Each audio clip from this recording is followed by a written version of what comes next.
নমস্কার বন্ধুরা, আমার ইচ্ছেগুলোতে স্বাগত জানাই। এখন আমি পাঠ করব কথা সাহিত্যিক শরৎচন্দ্র চট্টোপাধ্যায়ের লেখা গল্প বিন্দুর ছেলের নবম পর্ব। বিন্দুর মা ঘরে ঢুকিয়া বলিলেন, জামাইয়ের মত আছে বিন্দু, তুইও দিন কতক আমাদের সঙ্গে ঘুরে আসবি চল। বিন্দু মায়ের মুখের দিকে চাহিয়া থাকিয়া বলিল, আমার যাওয়া না যাওয়া কি তাঁর মতামতের ওপর নির্ভর করে মা? যে তিনি বললেই যাব? আমার শত্রুর হুকুম না পেলে যাই কি করে? মা কথাটা বুঝিয়া বলিলেন, তোর জায়ের কথা বলছিস? তাঁর আর হুকুম নিতে হবে না। যখন আলাদা হয়ে তোরা চলে এসেছিস তখন উনি বললেই হলো। বিন্দু মাথা নাড়িয়া বলিল, না মা, তা হয় না। যতক্ষণ বেঁচে আছে ততক্ষণ যেখানেই থাক সেই সব। আর যাই করি মা, তাকে না বলে বাড়ি ছেড়ে যেতে পারবো না। বড়ঠাকুর তাহলে রাগ করবেন। এলোকেশী এইমাত্র উপস্থিত হইয়া শুনিতেছিলেন, বলিলেন, আচ্ছা আমি বলছি, তুমি যাও। বিন্দু সে কথার জবাবও দিল না। মা বলিলেন, বেশ তো, না হয় লোক পাঠিয়ে তার মত নে না বিন্দু। বিন্দু আশ্চর্য হইয়া বলিল, লোক পাঠিয়ে?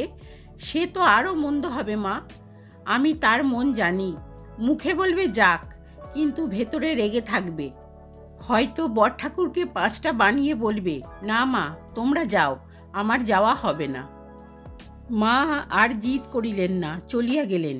এইবার ফাঁকা বাড়ি প্রতি মুহূর্তে তাহাকে গিলিবার জন্য হাঁ করিতে লাগিল। নিচের একটি ঘরে এলোকেশীরা থাকেন।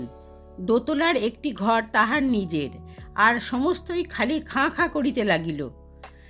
সে শূন্য মনে ঘুরিতে ঘুরিতে তেতলার একটি ঘরে আসিয়া দাঁড়াইল।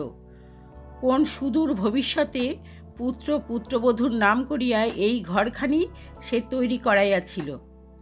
এইখানে ঢুকিয়া সে কিছুতেই চোখের জল রাখিতে পারিল না। নিচে নামিয়া আসিতেছিল। পথে স্বামীর সহিত দেখা হইবা মাত্র সে বলিয়া উঠিল, হ্যাঁ গা, কীরকম হবে তবে? মাধব বুঝিতে না পারিয়া বলিলেন, কিসের? বিন্দু আর জবাব দিতে পারিল না। হঠাৎ দীর্ঘ নিঃশ্বাস ফেলিয়া বলিল, না না, তুমি যাও, ও কিছু না। পরদিন সকালবেলা মাধব বাহিরের ঘরে বসিয়া কাজ করিতেছিলেন। অকস্মাৎ বিন্দু ঘরে ঢুকিয়াই কান্না চাপিয়া বলিল, উনি চাকরি করছেন নাকি?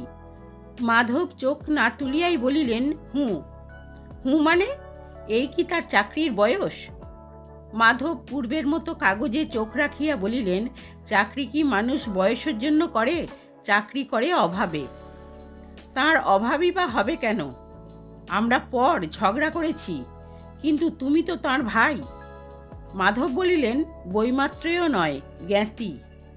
বিন্দু স্তম্ভিত হইয়া গিয়া ধীরে ধীরে বলিল, তুমি বেঁচে থেকে তাকে কাজ করতে দেবে? মাধব এবার মুখ তুলিয়া স্ত্রীর দিকে চাহিলেন। তারপর সহজ শান্ত কণ্ঠে বলিলেন, কেন দেব না? সংসারে যে যেমন অদৃষ্ট নিয়ে আসে তেমনি ভোগ করে। তার জীবন্ত সাক্ষী আমি নিজে। কবে বাপ মা মরেছেন জানি নে। বড় বৌঠানের মুখে শুনি আমরা বড় গরিব, কিন্তু কোনো দিন দুঃখ কষ্টের বাষ্প টের পেলাম না। কোথা থেকে চিরকাল পরিষ্কার ধপধপে জামাকাপড় এসেছে, কোথা থেকে স্কুল কলেজের মাইনে, বইয়ের দাম, বাসা খরচ এসেছে, তা আজও বলতে পারিনে। তারপরে উকিল হয়ে মন্দ টাকা পাইনে। ইতিমধ্যে কোথা থেকে কেমন করে তুমি 1 রাশ টাকা নিয়ে ঘরে এলে। এমন অট্টালিকাও তৈরি হলো। অথচ দাদাকে দেখো, চিরকালটা নিঃশব্দে হাড় ভাঙা খাটুনি খেটেছেন। ছেঁড়া সেলাই করা জামা পরেছেন। শীতের দিনেও তার গায়ে কখনো জামা দেখিনি।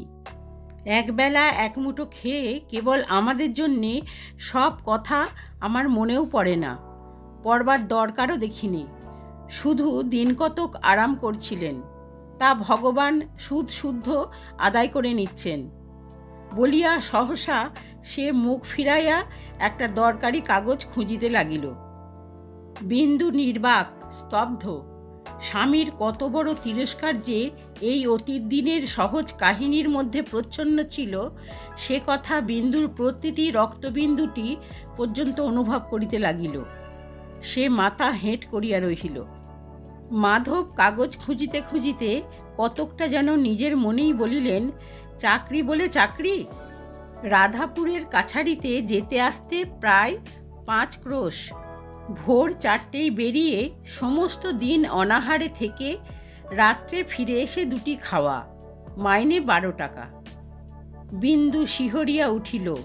সমস্ত দিন অনাহারে, মোটে 12 টাকা? হ্যাঁ, 12 টাকা। বয়স হয়েছে, তাতে আফিংখোর মানুষ, একটু আধটু দুধও পান না। ভগবান দেখছি এতদিন পরে দয়া করে দাদার ভবযন্ত্রণা মোচন করে দেবার উপায় করে দিয়েছেন।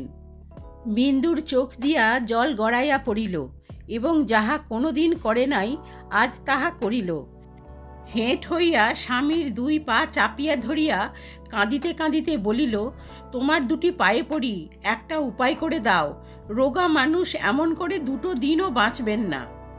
মাধব নিজের চোখের জল কোনো গতিকে মুছিয়া লইয়া কহিল, আমি কি উপায় করব?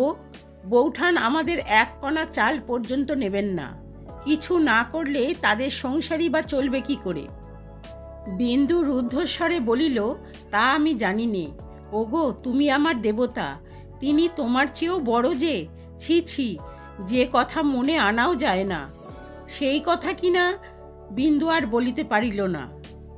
মাধব বলিল, বেশ তো, অন্তত যাও বৌঠানের কাছে, যাতে তাঁর রাগ পড়ে, তিনি প্রসন্ন হন, তাই করো।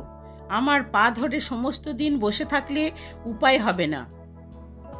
বিন্দু তৎক্ষণাৎ পা ছাড়িয়া উঠিয়া বসিয়া বলিল, পায়ে ধরা অভ্যাস আমার নয়। এখন দেখছি কেন সে রাত্রে তিনি জলস্পর্শ করেননি। অথচ তুমি সমস্ত জেনে শুনে শত্রুর মতো চুপ করে রইলে। আমার অপরাধ বেড়ে গেল, তুমি কথা কইলে না। মাধব কাগজপত্রে মনোনিবেশ করিয়া কহিল, না, ও বিদ্যে আমার দাদার কাছে শেখা। ঈশ্বর করুন যেন অমনি চুপ করে থেকেই একদিন যেতে পারি। বিন্দু আর কথা কহিল না, উঠিয়া গিয়া নিজের ঘরে দৌড় দিয়া পড়িয়া রহিল। মাধব তখন উঠিবার উপক্রম করিতেছিল, বিন্দু আবার আসিয়া ঘরে ঢুকিল। তাহার 2 চোখ রাঙা। মাধবের দয়া হইল, বলিল, যাও একবার তাঁর কাছে, জানো তো তাঁকে, একবার গিয়ে শুধু দাঁড়াও, তাহলেই সব হবে। বিন্দু অত্যন্ত করুণ কণ্ঠে বলিল, তুমি যাও, ওগো, আমার ছেলের দিব্যি করছি। মাধব তাহার মনের ভাব বুঝিয়া কিছুটা উষ্ণ হইয়াই জবাব দিল, হাজার দিব্যি করলেও আমি দাদাকে বলতে পারবো না। তিনি নিজে জিজ্ঞাসা না করলে গিয়ে বলবো, এত সাহস আমার গলা কেটে ফেললেও হবে না। বিন্দু তথাপি নড়িল না। মাধব কহিল, পারবে না যেতে? বিন্দু জবাব দিল না, হেঁট মুখে ধীরে ধীরে চলিয়া গেল। বাড়ির সম্মুখ দিয়া স্কুল যাইবার পথ।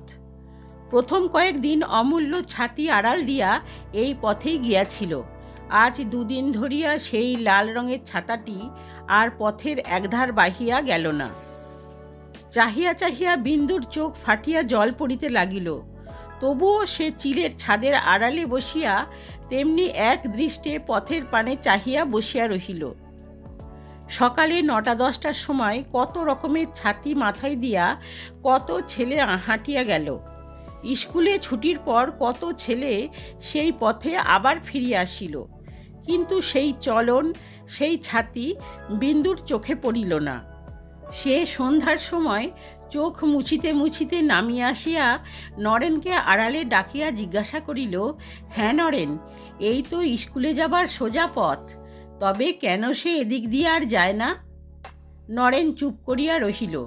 বিন্দু বলিল, বেশ তোরে, তোরা 2টি ভাই গল্প করতে করতে যাবি আসবি, সেই তো ভালো। নরেন তাহার নিজের ধরনে অমূল্যকে ভালোবাসিয়াছিল। চুপি চুপি বলিল, সে লজ্জায় আর যায় না মামি, ওই হোথা দিয়ে ঘুরে যায়। বিন্দু কষ্টে হাসিয়া বলিল, তার আবার লজ্জা কিসের রে? না না, তুই বলিস তাকে, সে যেন এই পথেই যায়। নরেন মাথা নাড়িয়া বলিল, কখনো যাবে না মামি। কেন যাবে না জানো? বিন্দু উৎসুক হইয়া বলিল, কেন? নরেন বলিল, তুমি রাগ করবে না? না। তাদের বাড়ি বলে পাঠাবে না? না। আমার মাকেও বলে দেবে না? বিন্দু অধীর হইয়া বলিল, না রে না, বল, আমি কাউকে কিছু বলবো না।